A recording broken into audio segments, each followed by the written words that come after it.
100 ആളുകളെ കൊന്ന ഒരു മനുഷ്യനെ ഇമാം ഗസാലി റഹിമഹുല്ല, ബഹുമാനപ്പെട്ട ഇമാം റാസി റളിയല്ലാഹു തആല അൻഹു തുടങ്ങിയിട്ടുള്ള മഹാന്മാർ സമർത്ഥിക്കുന്നത് പോലെ 100 വ്യക്തികളെ കൊലപ്പെടുത്തിയ ഒരാളെ നമ്മുടെ കയ്യിൽ കിട്ടിയാൽ എങ്ങനെയാണ് നീതിപൂർവം അയാളെ ശിക്ഷിക്കുക? ഈ ലോകത്ത് 100 പേരെ കൊലപ്പെടുത്തിയ ഒരാള്, 100 ആളുകളെ നിഷ്ഠൂരമായി കൊന്ന ഒരാളെ നമ്മുടെ കയ്യിൽ കിട്ടിയാൽ ഈ ലോകത്ത് വെച്ച് നീതിപൂർവം നമുക്ക് അയാളെ ശിക്ഷിക്കാൻ കഴിയില്ല. ഒന്നിരിക്കൽ അയാളെ ജയിലിലടക്കുക, അല്ലെങ്കിൽ കൊല്ലുക. 100 കൊലപാതകത്തിന് പകരം ഒരു കൊലപാതകം നീതിയാണ്. 100 വ്യക്തികളെ കൊലപ്പെടുത്തിയ മനുഷ്യൻ 100 വിധവകളെയാണ് സൃഷ്ടിച്ചത്, അനവധി അനാഥകളെയാണ് സൃഷ്ടിച്ചത്, അനവധി വേദനകൾ മനുഷ്യ മനസ്സുകൾക്ക് സമ്മാനിച്ചു. അങ്ങനത്തെ ഒരു വ്യക്തിയോട് ഈ ലോകത്ത് എങ്ങനെ പ്രതികാരം ചെയ്യാൻ കഴിയും? ഒരു പ്രാവശ്യം അവനെ കൊന്നാൽ അത് പ്രതികാരമാകുമോ? 100 ആളുകളെ കൊന്ന വേദന അവൻ അനുഭവിക്കണം. ഈ 100 വിധവകൾക്കും മക്കൾക്കും നൽകിയ വേദന അവൻ അനുഭവിക്കണം. അതിനി ലോകത്ത് സാധ്യമേ അല്ല എന്ന കാര്യത്തിൽ തർക്കമില്ല.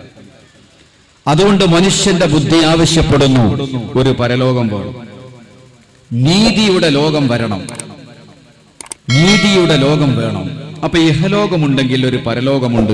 അവിടെ വെച്ചാണ് 100 ആളുകളെ കൊന്നപ്പോൾ ഈ 100 ആളുകളും അവരുടെ കുടുംബവും എത്ര കണ്ട് വേദനിച്ചോ അതിന് തുല്യമായ ശിക്ഷ കൊടുക്കാൻ കഴിയുന്ന ഒരു ലോകം പരലോകം മാത്രമാണ്.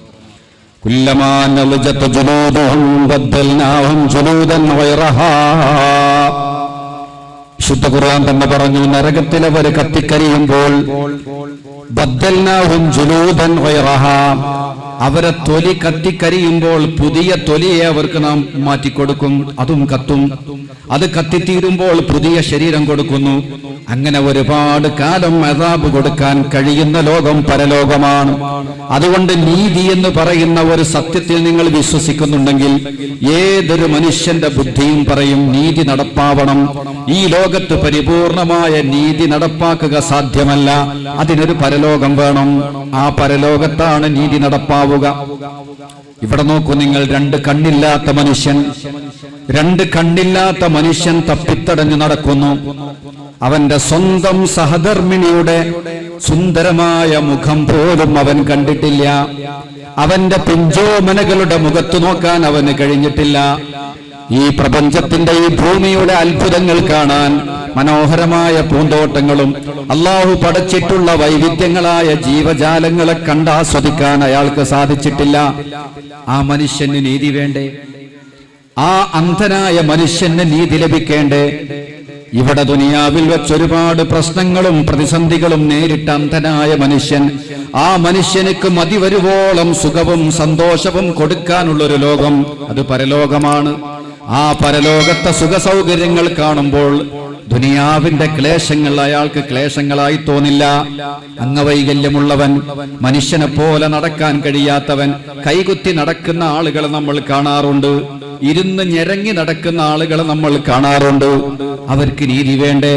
അവർക്ക് നീതി കൊടുക്കുന്ന ഒരു ലോകം, ഇവിടത്തെ ക്ലേശങ്ങൾക്കും പ്രയാസങ്ങൾക്കും പകരമായി സുഖവും സന്തോഷവും നൽകുന്ന ഒരു ലോകം, അത് പരലോകമാണ്.